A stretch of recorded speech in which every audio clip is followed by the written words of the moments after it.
One TV special report.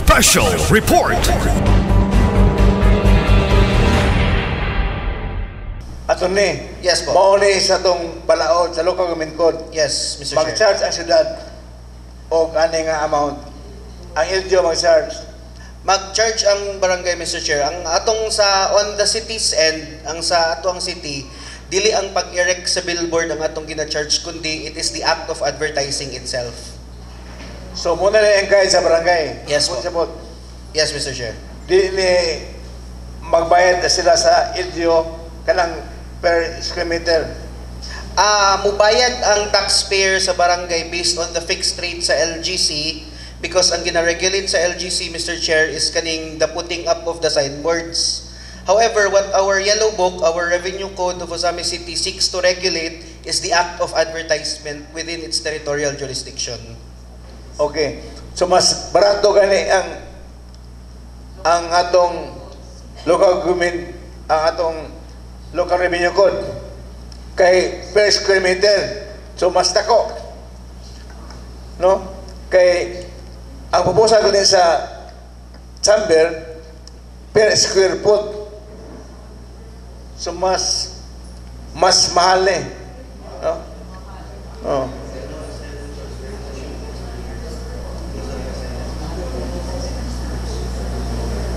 So, Mampi,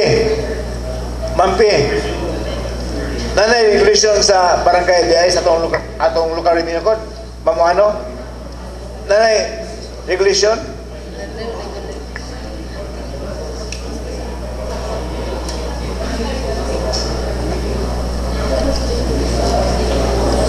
What the local revenue code provides for Honorable Chair is on the regulation of the signboards as attached to the business establishment. What the barangays will be regulating are those signages or billboards being put up within na kanang mga posters for advertisement purposes nga naa sa ilahang barangays, Mr. Chair. So, klaro ha, malibog ang mga barangay, punong barangay. Kay unsang charges nga gi-charge sa atong local revenue code o ang charges nga pwede imposar sa barangay. Ato ni karon.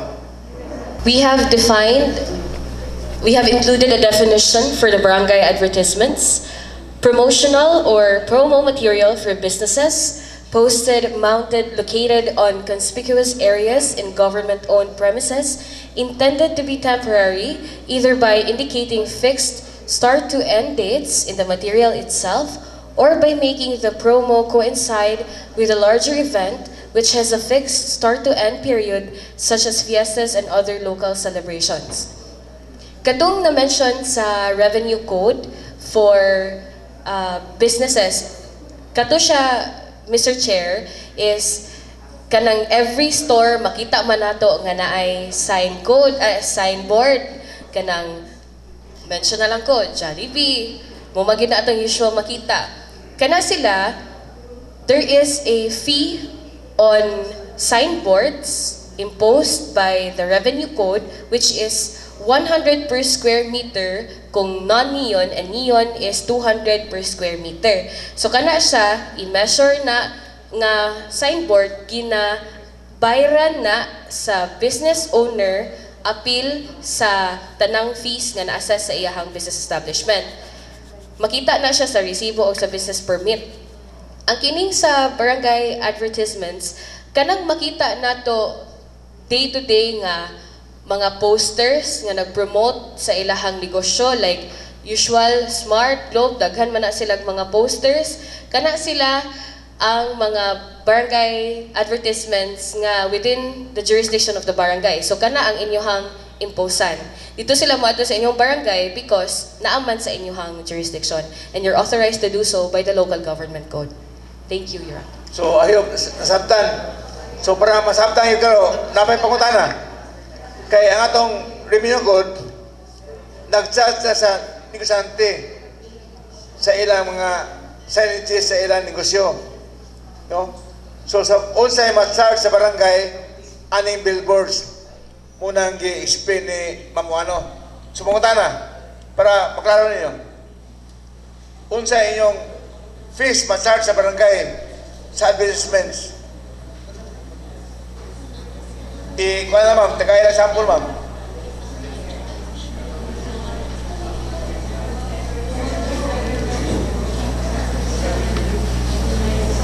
Atong taga-example ng mga barangay, no? Para masabtan nyo kayo, ma'am. Ma'am, ano? Can you give a specific example sa pwede ma-impose sa barangay, sa posters, advertisements, o mga signboards? Mr. Chair, Attorney Francisco would like to add on what I have explained earlier. O, sige. Tony Bases, please assist. Ang ma-charge sa barangay is the physical act of advertising itself. So example, na establishment na nagbutang og signboard or billboard. Tungod kay na physical act of putting up the signboard or the billboard that is now chargeable to you, the barangay. Now, what is the city, unsay ginakolekta sa city? It is the munang pag-advertise itself. The act of advertising. Regardless whether gihimo pa siya sa signboard or dili, muna ang gina-regulate sa city. So, ang ingon sa balaod, if naay magpatukod og signboard or billboard sa inyong territorial jurisdiction, makakolek mo basta kay naay physical nga manifestation sa advertisement. Sukdon siya, of course. Or, I mean, di man po na sila basta-basta nga magtukod og mga nga walang panangit sa inyo. Dito pa lang inyo ng sukdon. Inyo ding i-charge ang appropriate rate base sa local government code. Unsa gina-collect sa city? Dili gina-collect sa city aspect sa advertisement. Kamo ana, amua ang act of advertisement itself. Intangible kung baga siya. So, I hope nag-gets lang. Questions para mag-clarify kay usay resumsabtan ning question ka Kap. Punta na Kap.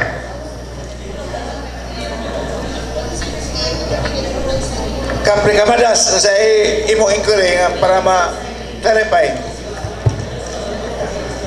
May hapon sa tanan, no? Ang akong pangutana, attorney, kanang naamay kasagara diya ang magbutang sa 50th, ay siyempre sentro man na, dili po sila mananghid sa barangay. Kung saan manamot na. Ikaduha, Usbahan mong ipalolo magpon sa babakap. Ipalolo. Oo. Ang sa 50th barangay sentro man na, dagang yun na magbutang og mga signboard o mga kuan sa mga kuan nila establishment, no? Dayon magbutang diretso sila. Dayon dili mananghid sa barangay. Wa pud mi kabalo saon man namo. Laro ka asa ibutang. Ibutang diya sa mga poste, anak tindahan, anak bitaw dili sila mananghid. Also, Attorney Francis, can you respond to the query of Barangay 58? Well, for the point of view of the barangay, it's now going to be considered as a nuisance. If na mga postages on posts nga wala na nangit sa barangay without paying the prescribed rate, the barangay has every right to take them down. Pero, well, a little bit of consideration would not hurt. Let's say, for example, na yung mga post nga, ang post kay nangita taon sa iyang anak, syempre, naratol na, wala na nangit sa barangay, it would be maraglain pod ba sa part nga baklason lang sa barangay basta-basta. So, it's going to be a balancing act. Depending on, again, on the wisdom of the barangays. Para na smart. Nagka-post man na sila diha. Dayon katong mga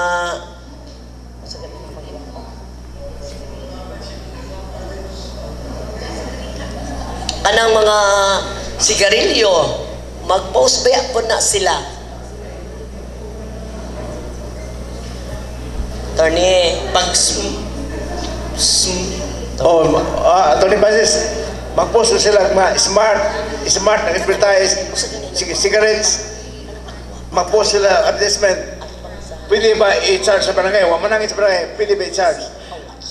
Well, the prudent thing to do would be to look at the post, mag-assess din mo sa katong either smart or katong ano, if nasa sila physical store dire. If dili sila mo respond, then ayahan ninyo tanggalon. Thank you, Attorney. Okay, Honorable Siso, you have the floor. Thank And you, the next is Honorable Ko. Yes, thank you very much, Mr. Chair.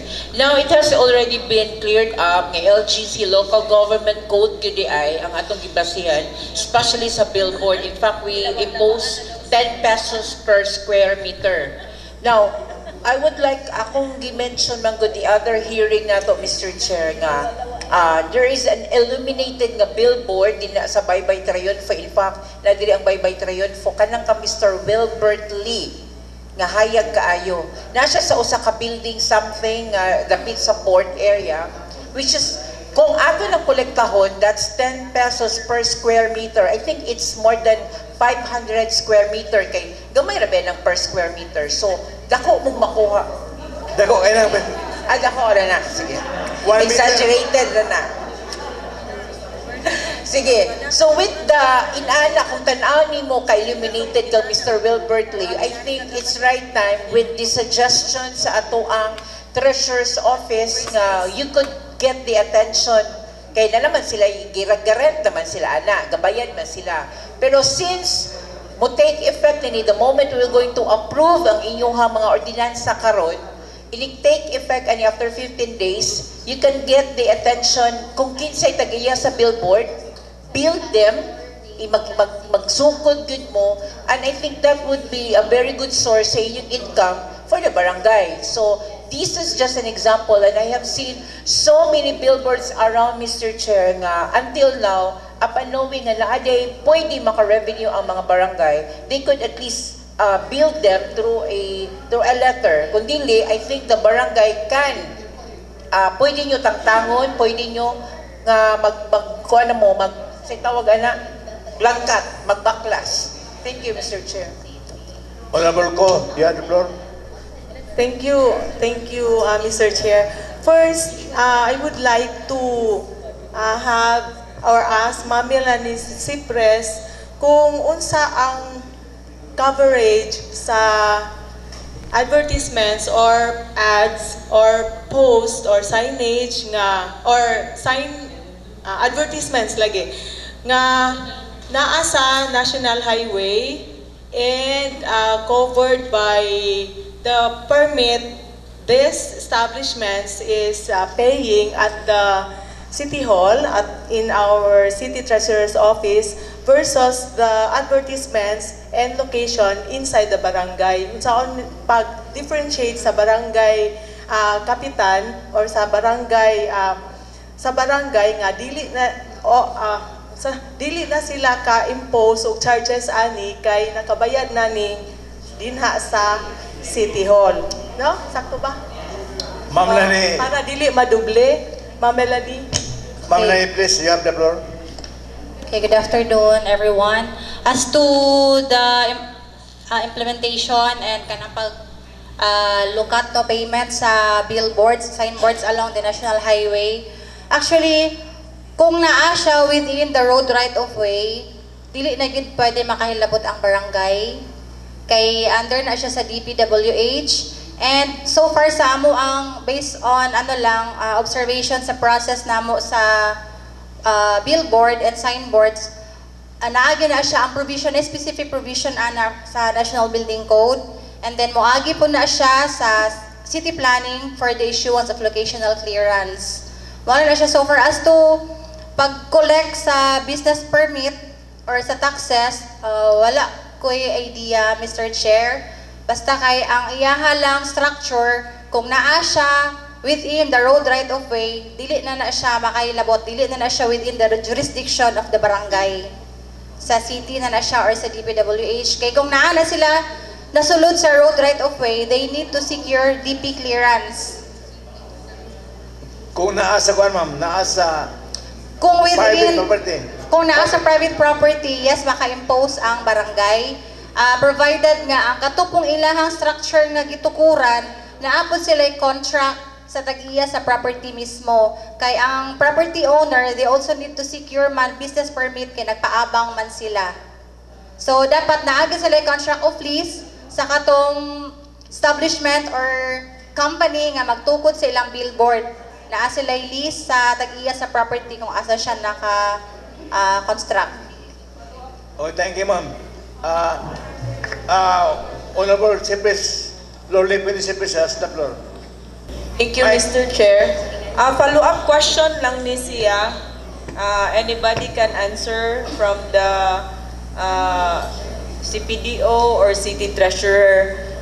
Regarding sa katong gi-raise up ni Konsihal ko, what if kung ang kanang mga advertisement nila naaman siya sa barangay and then naabitoy daghang mga advertisement na like bond paper lang dahil ilaha lang gi-paste sa mga poste sa kaning parehas anang naay tindahan and then like Smart or sigarilyo na nag-post na pud sila og lain ana na barangay. So ang kwintada ba ana is di ba per square meter naman siya. So each adto niya kwintahon gyud to siya. Naamo gay mga poste pod like sa mga muelse na ilahang gina-post po dito ang ilahang mga advertisement. So, who can respond to the query? Ma'am Wano? Is appeal ba pud na kanang naabitaw sa mga poste like sa mga muelse ingon ana bisan kanang gagmay ba daghan man gud na makita nato sa sulod sa barangay na mga advertisement gipangbutang like Smart or kaning any advertisement na kanang ang uban gani gi kuan lang kanang gipilit sa mga poste. Meaning it's along the road. Nga poste ba?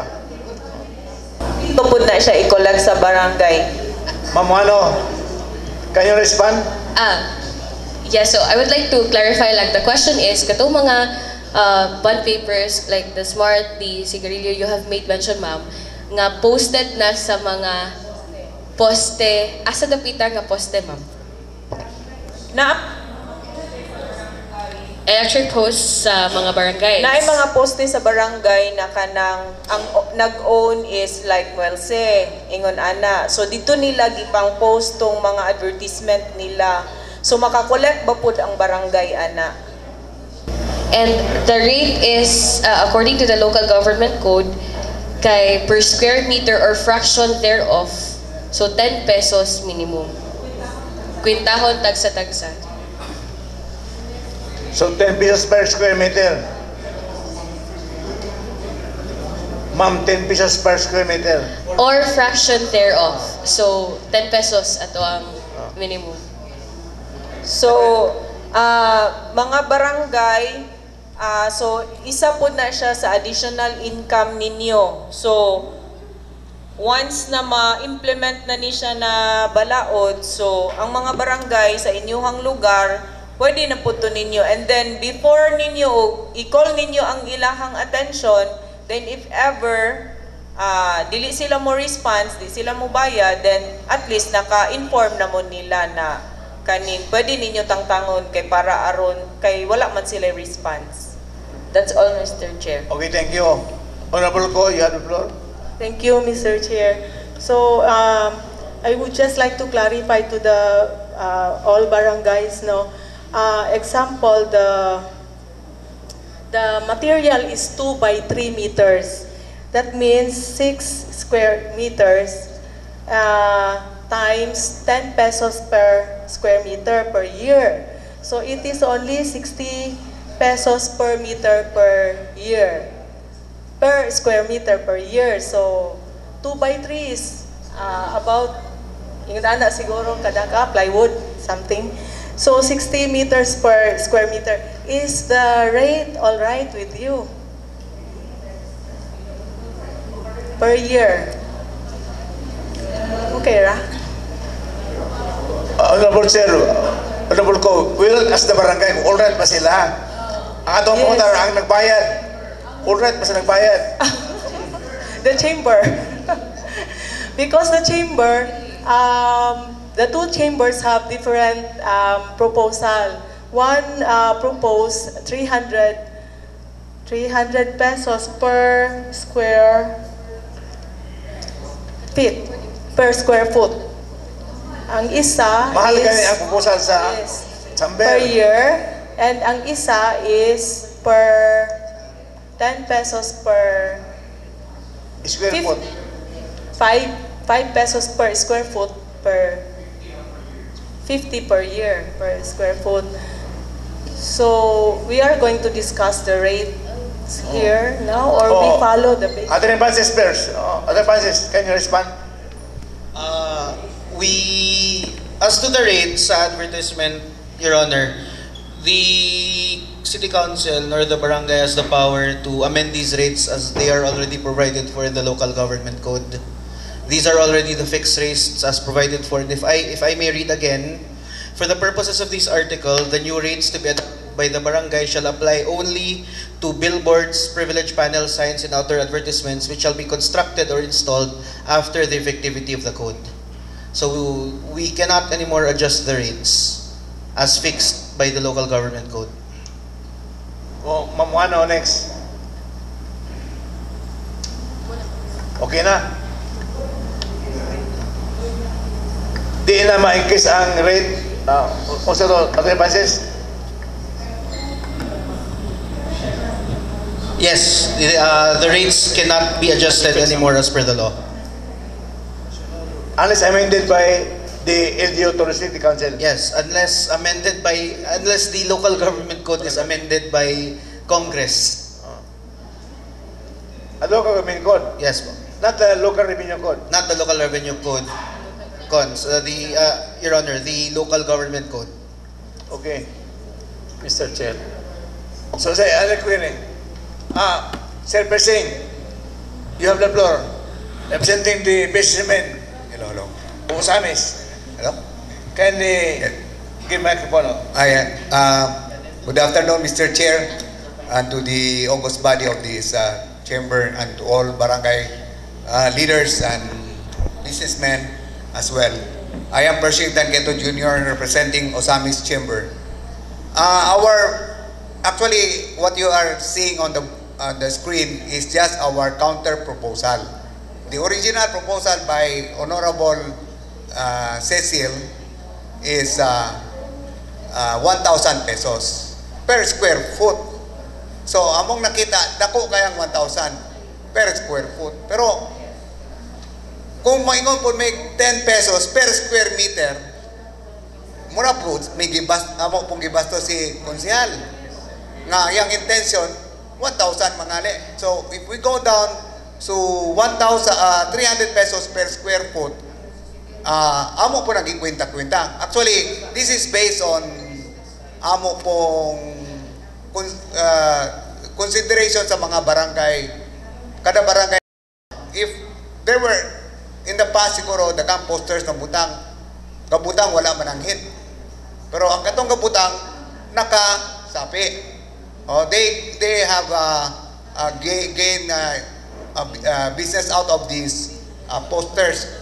So kinsa may nakabalo kano sa mo abre si Jollibee, kano sa mo abre kan kung dili tungod sa poster unya naamoy nahimo. Then human ang mga gibutang nga poster katong mga iyang biya kamo po po'y gahipos tinuod dili. Kung dili ninyo hiposon mo anod sa sa kuan mabara sa suba. So inyo gyud po nang lookout. Kung kita na poster diya pohon po na mga kubra mo, inyo ginambantayan po nga dili po maanod kay gibayra na gud po. So ang among reason na naman 300 pesos per square foot, this is because maybe we did not know na naagi balaod limiting the collection of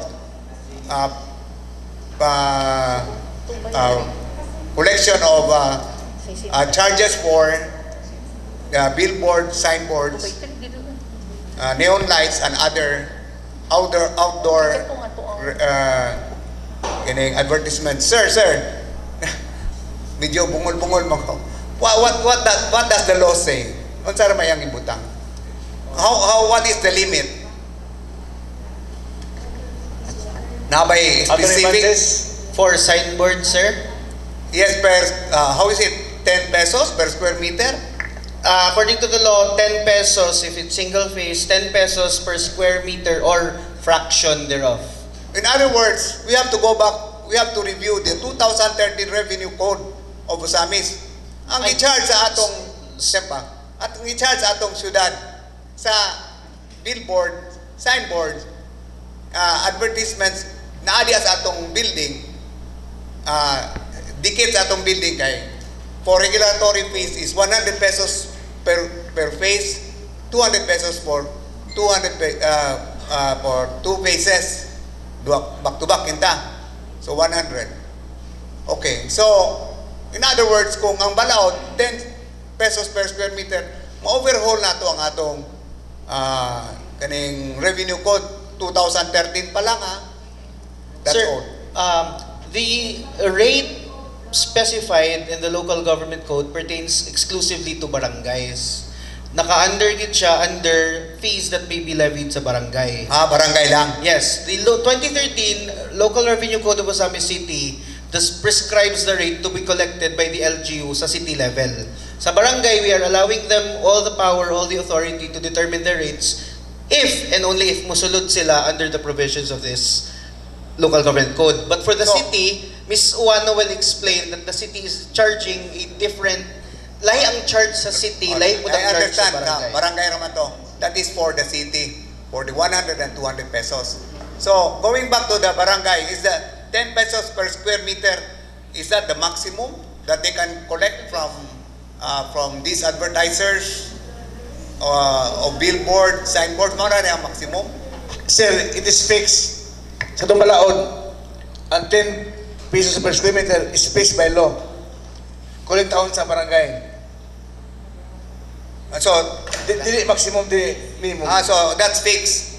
So in other words, since there is a law providing 10 pesos kay fixed man na per square meter, Or a fraction thereof. Fraction. Yes. Gamay ra man difference yan. So amo kay we were banking on the proposal of Consehal Cecil nga 1,000, then mabutang na to na sobra po itong 1,000. Then kami, para po 300 among proposal. Pero there is not much to say to kay ang among i-charge kay sobra man po sa balaod. Among i-propose pa. Kung sobra, di na po tama, istorya daghan. Oh, thank you, Yes, sir. sir? Then we will insist on 300 kay na may 10 pesos per square meter rangali.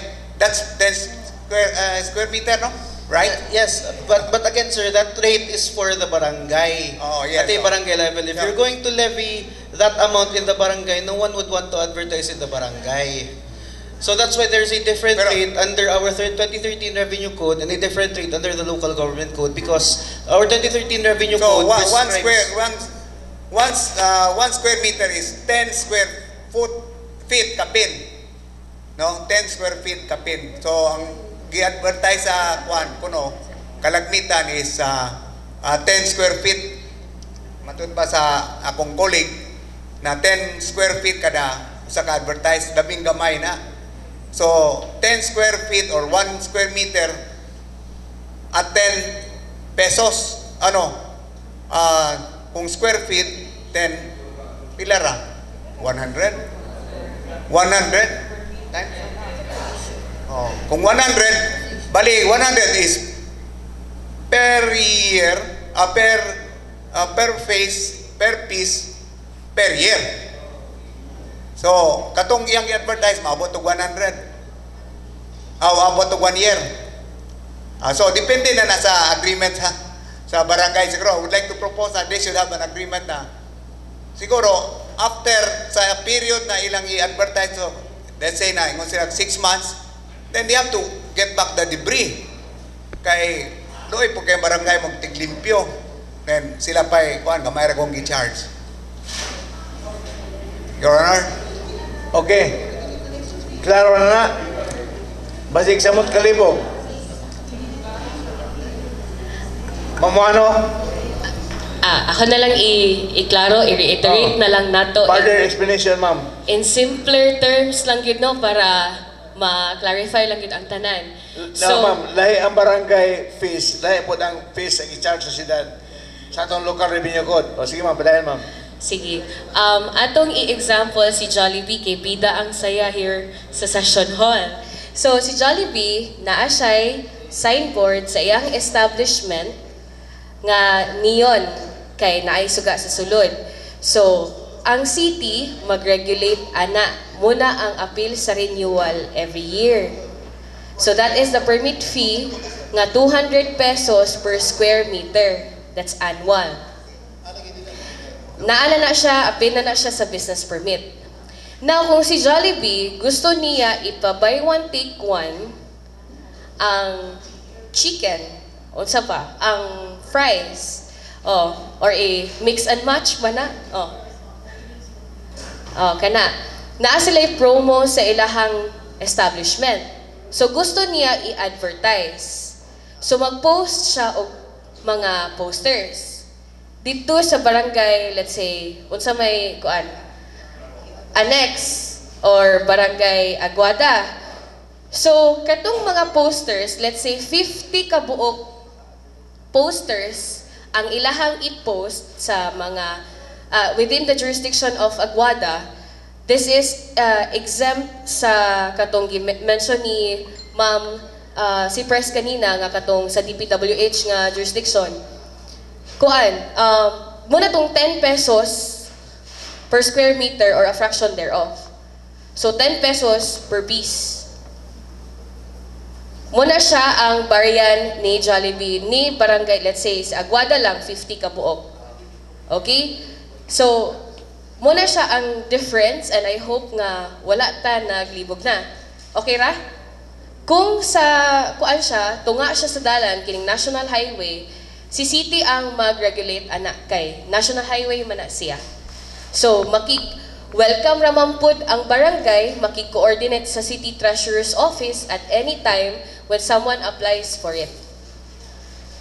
Okay, thank you. Klaro na. So lahi ang fees sa signboards nga i-charge sa barangay, lahi po itong i-charge sa siyudad. Depende sa sesyon. Honorable Lau, you have the floor. Thank you, Mr. Chair. I will direct my query to Attorney Francis. Attorney Francis. Attorney Francis, please listen. Thank you. Ako lang na-clarify tarong no sa location sa mga advertisement billboards. Pero maklaro ginato ba no masabtan po sa atong barangay. Kung let us say ang mga billboard posters is located or to be erected in the national property owned by the national, na by jurisdiction ang barangay mo charge of fees anak? Our Ma'am Melanie has earlier clarified that the barangay will no longer have any authority once it's erected along national roads. Okay.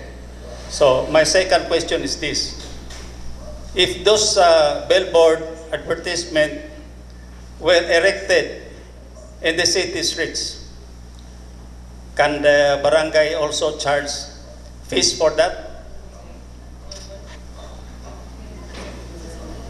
Sa dalan sa city sa dalan owned by the city. Kung ang advertisement gibutang sa streets owned by the city, can the barangay also charge fees for that? City roads. Mr. Chair, if it's on city roads, the city can collect. So the barangay cannot collect? The barangay can also collect. The city, Mr. Chair, it's barangay owned. The city owned ang... Okay, the billboard or the advertisement was erected or installed in the city streets. this streets owned by the city. So can the barangay still charge? If I may clarify, Attorney, bali ang kini nga billboard imo pasabot katuning with steel, katuning structured gyud nga kanang mura siya og gi-welding nga billboard or unsa man ni siya nga klase nga Or billboard? pa usually kaning kog imong gi-mention ma'am nga giweld bitaw nga kwan nga dagko gyud. Usually they were erected or to be erected in private property magina mahitabo sa government property. So okay, kana imo naman ang gi-mention. Can the barangay still charge when that big billboard was erected in a private property? Nga nagbayad man sila sa owner sa property, can the barangay still charge? Kana siya that is kung ako private property nagpatukod ko og billboard nga girentahan sa nagpa-advertise, syempre mulukat ko og business permit. Kay lessor-lessee man So, siya. ang ako lang, katong nagpa-advertise, mubayad pa bagyapon sila sa barangay. Nabagyapon sila authority to collect. Yes. Nga ang katong dako nga billboard, girect man sa private property, at the same time, they were also paying rentals to the landowner. Yes, Attorney. So, makakolekta ang barangay. Yes, Attorney. Okay. Kung ang mga advertisement was erected or installed in streets owned by the city, pare nang gi-mention nila nga poste sa Muelsi o poste sa Onsa. Those posts were erected in streets, sa shoulder sa streets owned by the city. Ang barangay makakolekta gyapon dili.